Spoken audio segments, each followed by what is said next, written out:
Good day mga katambay. Nandito po tayo papasok sa isang munisipyo na hindi ko pa alam sa parting La Union. Nagsunod yung munisipyo dito, Bangar. Munisipyo ng Bangar. Bakit ito na lamang munisipyo? Kasi ayun o, kita niyo yan, lumang infrastructure, ancestral house, ano?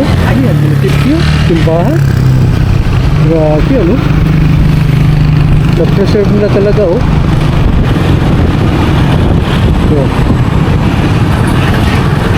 So simple lang naman. Pag ang isang lugar kung dati, kung saan ang sa panahon ng mga Espanyol, kung nasaan ang simbahan, kasi simbahan naman ang sentro dati, katabi nito ay ang munisipyo. At kaharap ay plaza. Sa paligid nito ay ang paralan, palengke at pamilihan.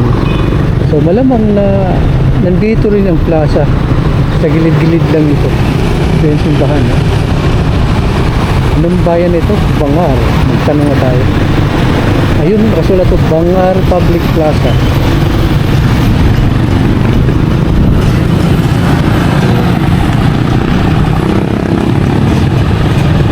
So mag town tour. Tingnan natin yung mga basic na infrastructure sa isang lugar, katulad ng pamalaan, simbahan, paralan, palengke, police station, fire department, lahat ng mga yon tingnan natin. Pati yung mga residential area na rin pati. Posible yan ang munisipyo, di ba? Tapos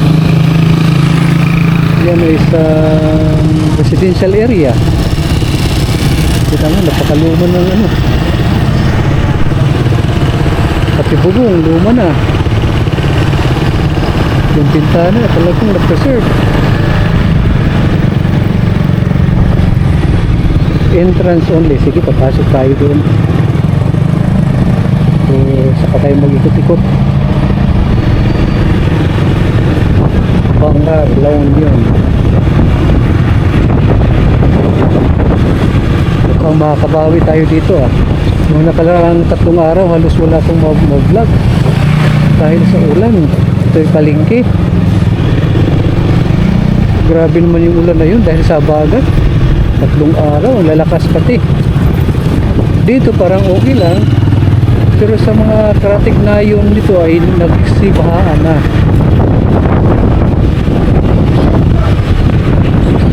Iniisip ko yung biyahe natin ay kahapon ay hinahabol ako ng ulan. Ngayon tayo naman ang maghahabol ng ulan. Yung destination natin ay nandoon yung ulan. Okay, ikot lang tayo ng ikot, makita kung ano ang Bangar. Mukhang mas malaki ito kaysa dun sa Sutipin. Mas organized yung kanilang pamilihan. Evacuation center this way. Anong lugar ito? Walang laking aso.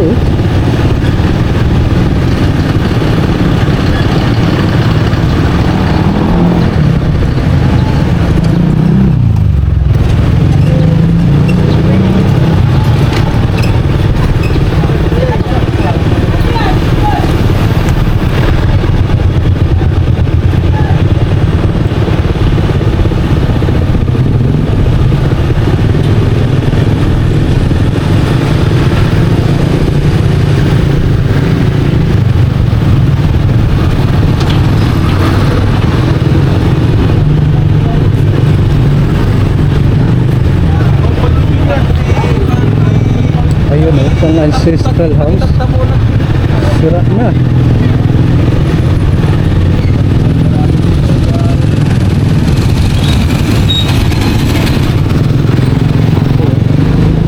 Lumang bahay, ano? Oh, kita niyo yan?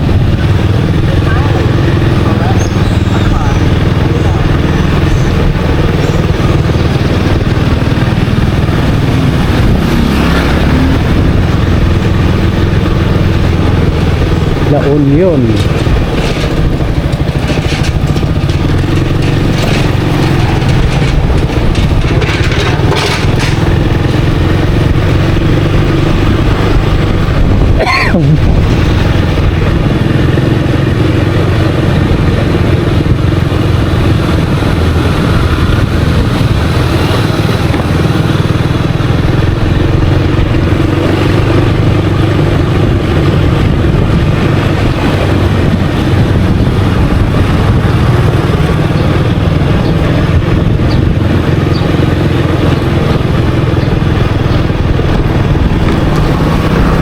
Residential house, residential area nila.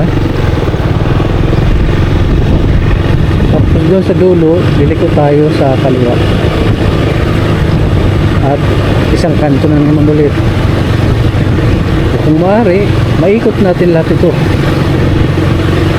kung hindi tayo maliligaw.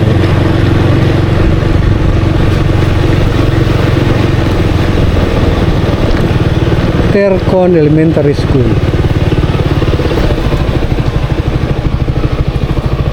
Sa mga taga rito nga palang matagal nang hindi nakabalik dito, ang video ito ay magbibigay sa inyo ng liwanag kung ano na uli ang lugar kung saan kayo lumaki. Marahil dito kayo nag-elementary, nag-high school, at nang mag-college ay napunta na sa ibang bayan. Doon na rin siguro nagpag-asawa o nag-abroad. Yung iba. Dito. At kalaunay, hindi na kayo nakabalik dito sapagkat siguro nga marami ng trabaho, occupied na lahat. So bayaan nyo at ako na lamang po ang magtuturo sa inyo para makita nyo muli ang inyong lugar kung saan kayo lumaki.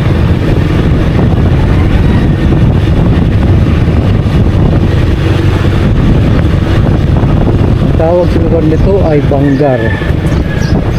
Bangar. I don't know, hindi ko alam kung paano i-pronounce.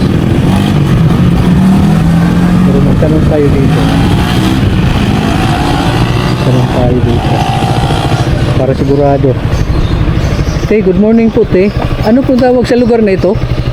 Central ba natin? Central West po kuya? Hindi, yung town. Ang Bangar. Bangar. Ah, hindi Bangar. Bangar ang pagpronounce. Bangar. Salamat po. Bangar.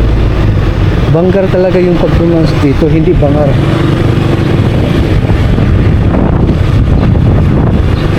Bangar. Anong kaya ibig sabihin ng Bangar?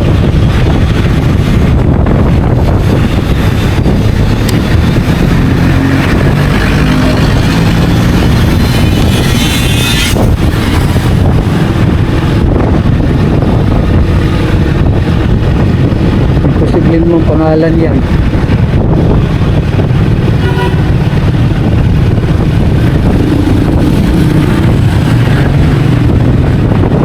Sabihin yan eh. Bangar.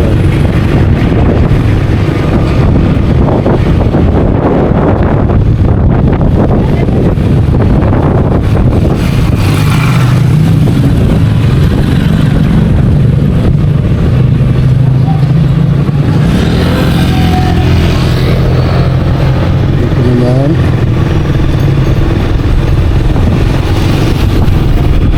Habang po tayo nag-ikot, hanapin po natin ang Yamaha Center para makapag-change oil tayo.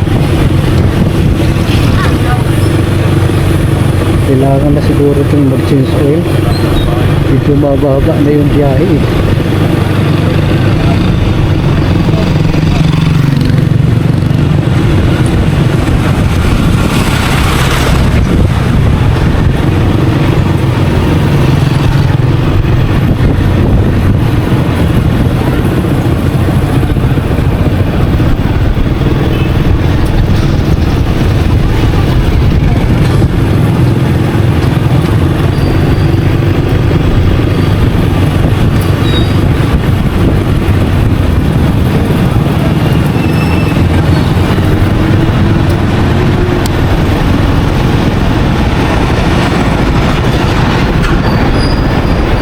Ito naman yung bandang highway.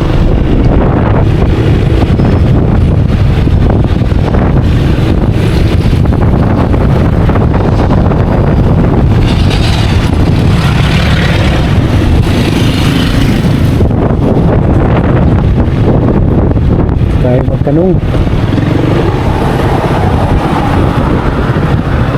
Brad, may ano ba dito? Meron bang Yamaha Center dito? Sa ano kasi? Tagudin pa. Tagudin. Papunta ko doon eh. Ay, Meron ba? papunta ka dyan sa mga baknotan na. Baknutan? Opo. Sige, salamat. Opo. Baknutan. Sa highway lang siya? Opo, sir. Sige, salamat. Baknutan. Doon daw may Yamaha Service Center. Nasa ano pa rin lang pa rin tayo, Bangar.